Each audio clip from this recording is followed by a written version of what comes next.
is up? What is up, Strike Squad? So, I'm going to put on a little bit of music here, and we are going to talk about this. I actually have been thinking about this quite a bit lately. So I want to talk to everybody about like coaching and kind of like share my own opinions, get your guys' opinions. I think this is a really interesting conversation across like multiple things. So first we're gonna start off reading this post. I saw this post the other day, even though it's 4 years old. I thought it was really easy. Um, really easy to understand and really well put together and kind of interesting. So let me get this. So, first title: People need to stop discrediting coaches for their rank. Let me get this straight first. I'm not saying that silver player could start coaching. Obviously, rank does matter a bit, so please don't spam comment the section saying, okay, saying my friend who is bronze 3 should start coaching people, etc.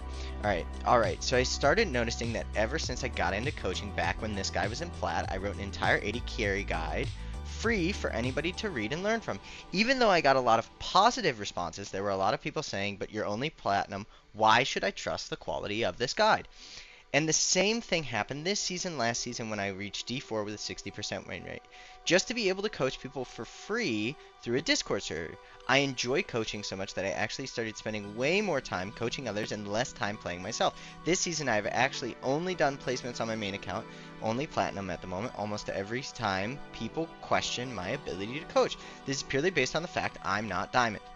Same is happening to OWBTTV. He was Diamond 2 last season, coached a ton of people on stream. This is the season he's, are doubting him because he's not Diamond yet. So, but instead of thinking he's not Diamond himself, why should he help coach me to Diamond? Look at things this way.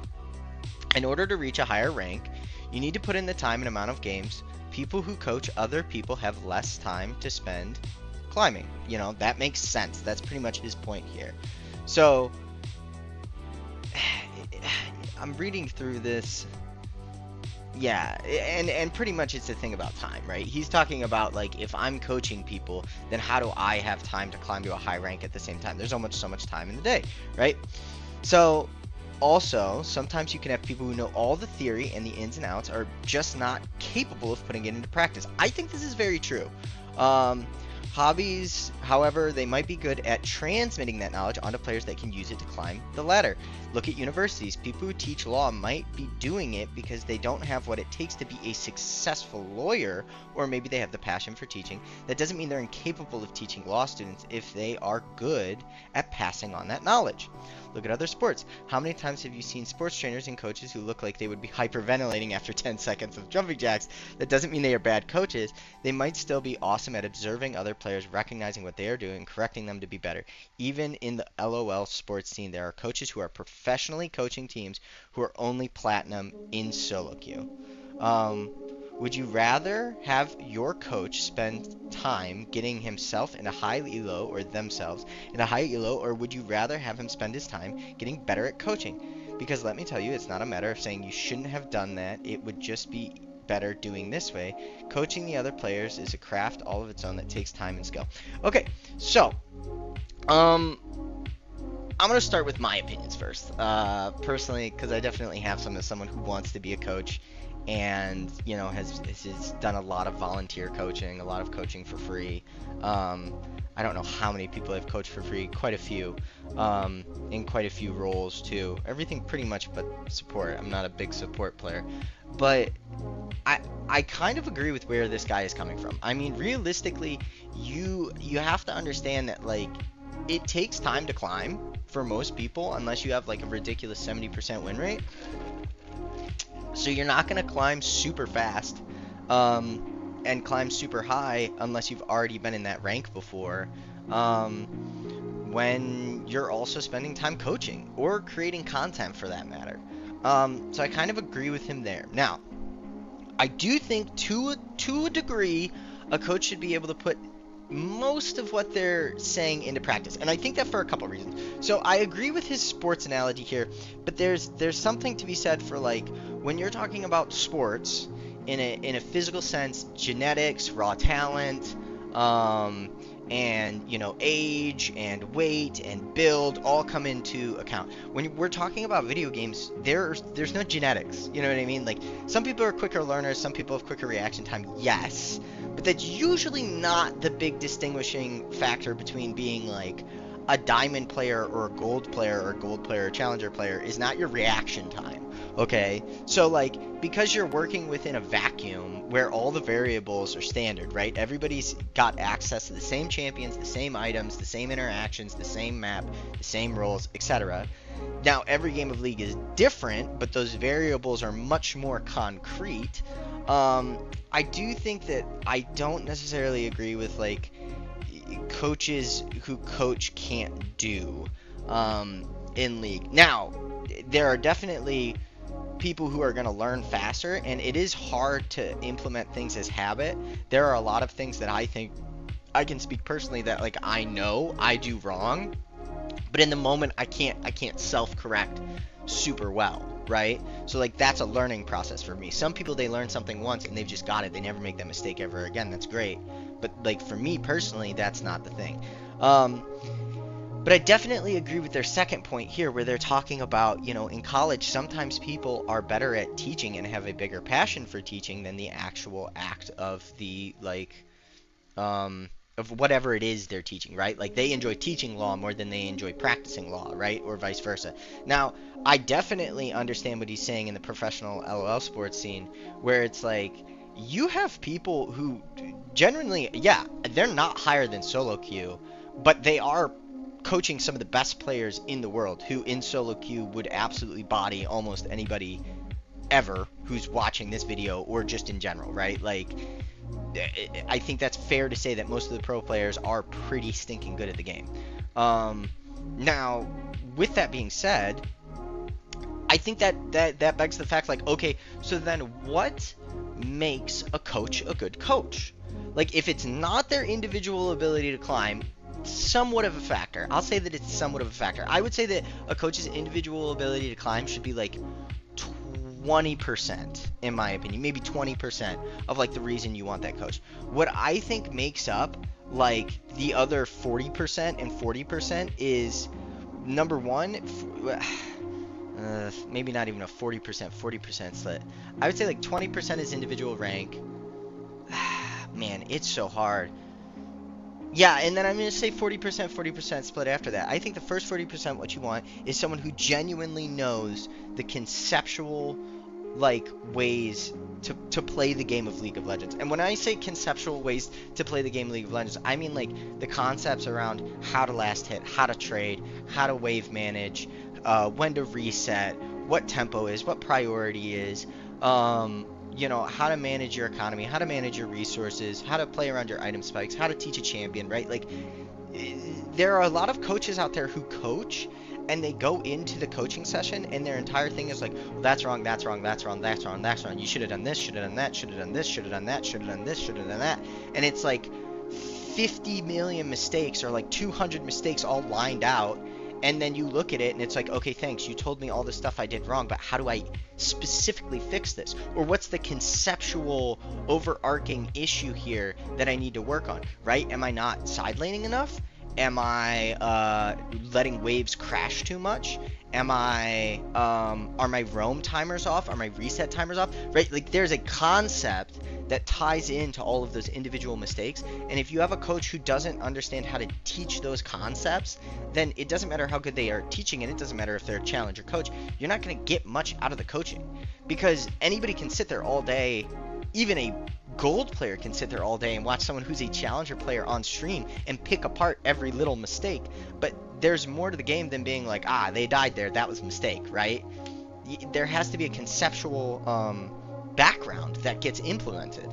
Now, the other 40% that kind of makes up like the 100% perfect coach or whatever, in my opinion, is I think that you need to have the ability to teach and be patient.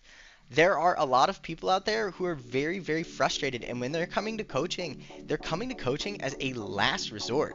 They're coming to coaching as like I am so frustrated. I don't know what to do. I don't know how to do this on my own anymore. I need help. And there's all of those frustrations that are coming into a session. And when all those frustrations are coming into a session, you need to be able to help resolve those frustrations without adding to them, right? You want to help install confidence. You want to help people feel better. You want to help people get back to having fun and enjoying the game and feeling like they really can improve, and developing that level of confidence in your students so that they can actually go into practice the concepts you're teaching. And then the other thing is to teach. And teaching is a skill. Things have to be broken down either visually or in notes or in practice tool, right? Doing one-on-ones and things like that, to either a kinesthetic or visual or auditory, way that students can then receive that information and actually digest it and then implement it, right? It doesn't matter how much you know if you can't transfer it on to the student you're teaching. So I think that requires a level of patience, and I think that also requires a good understanding of theory, but also just experience teaching. Now, that's not to say that nobody can be a coach, just like I think nobody could get like Diamond or Masters or anything else. Like, I do think that a lot of these things are achievable, but I do think that people have a misconception of like what makes the credentials for a coach. And I read this a little while ago, and I do think that this is probably like the summary of my entire opinion on the matter, is that a coach should be judged based on their students' accomplishments and performance, not their individual accomplishment and performance. If someone coaches an Olympic athlete to a gold medal, that's a good coach. Not because they got a gold medal, but because they helped somebody perform at that level, right? Like, I can say that I have coached people out of iron. I can say that I have coached people out of silver. I've coached people out of bronze. I've coached people out of gold, right? So, like, I feel confident, even though I'm only a Diamond 3 player right now, that I have the credentials, quote unquote, to be able to coach people at a lower elo. Now, I haven't coached anybody in Emerald, okay? I haven't coached anybody in Diamond. I've coached some people in Plat, right?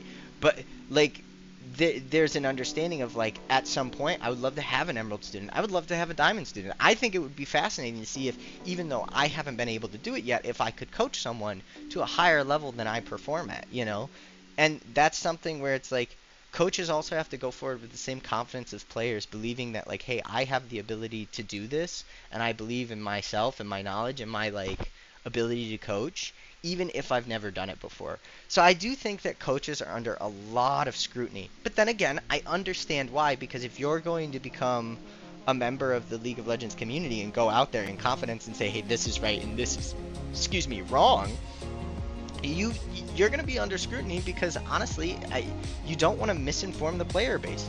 Let's look at some of the comments here. Has a lot to do with credibility. You don't have to prove your knowledge about the game except for the rank. Yes, you might have the knowledge and the skills, but it is also possible you don't. It is also possible you can coach better than a challenger player, but if I had the choice, I would want to get coached by a challenger first. Intuitively, I don't trust someone to teach me to play better if he doesn't prove that he can play better than me. Yeah, and I think that's how a lot of people feel. One person or a team in a solo session is targeting more. How do you approach lane, etc.? I wouldn't really trust a coach who isn't better than myself. On the other hand, I've played various teams where getting coaching is targeted strategy, game plan, etc.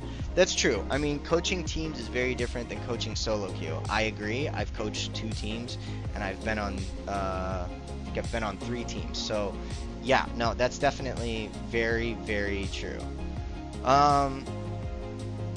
I definitely think that there's a lot of mixed opinions about this in the community. But something else that, like, I briefly want to touch on, and I'm just going to go to League of Graphs because I think that this is just, like, a good place to look at it, right? It's like, if we go into rankings and just rank distribution here, this is something that I've talked to briefly with several people, is the rank distribution in this game. If you're challenger, you're 0.02% If you're Grandmaster, you're 0.08%. That's 0.68. And then once you're Masters, right? This is the top 1% of players in the game. If you're in Diamond and above, you're in the top 5% of players. That means that if we were to break this down as if we were like in a school, right? That's 90. I'm just gonna make this a little bit bigger because it's very small. That's 95%, right? Like, that's a 95%. That's an A student. And you're telling me that, like, okay, let's say that this is 14% right here, right? 14%. So we take 14% off this, and you're at 81%, right? Then you're a B student, right? Like B minus, actually. So a B minus student might get tutored by an A student to actually get better at the game. But that aside, so a 95% student, right, who has an A, and then below Emerald, if we're talking from a statistical standpoint, because everybody loves their statistics and everything, right? Like, that's like 70. It's very hard to see this. Let's do pink. Okay, so that's 95%, right, at A, and then you're talking about 79% and down. These are your C plus students, right? And these are your A students, and you're telling me that this person can't get tutored by this person. I mean, now granted, maybe this person's not a tutor, maybe they're not good at teaching, right? So like, this isn't for everybody, but I do think that there's a very big misconception within League of Legends community when it comes to solo queue of like, oh, I'm in plat and I can't be coached by a diamond player. I need to be coached by a grandmaster player. And it's like, dude, you're a C plus student right now. Statistically, there's nothing wrong with that, all right? Everybody is learning at a different speed. Everybody's developing at a different speed. But if you're like, I can't get coached by someone with an A, I have to get coached by somebody with an A plus. Is this really the distinguishing factor? Especially if this person knows how to like help you genuinely and wants to. This person might just call you stupid the whole time, right? And I'm not saying that's the case with every coach, but I'm saying, like, I do think that this is food for thought. I think that the rank distribution, I think that people have a very bad conception, in my opinion, of what's, like, high elo in League of Legends. I think that there's a level of people who are very, very hypercritical to say, like, to be high elo, you need to never make a mistake, and you need to be one of the best players in, like, the server or the region you're in. And it's, like, that's pretty bold for a game that has some of the, like, I don't even know how many active players League has, but I know it's a lot. I know it's up there. This is just a bit of a rant, kind of me just talking about what I think about coaching, what I think about the rank distribution a little bit. So I'm super curious to hear what you guys have to say about this, and if you enjoyed this video, please comment your thoughts. Let me know what you think. I think this is a really interesting discussion to have. And if you haven't subscribed yet and you're watching the videos and you like the content, please subscribe. It helps out a lot. And I will see you guys in the next one.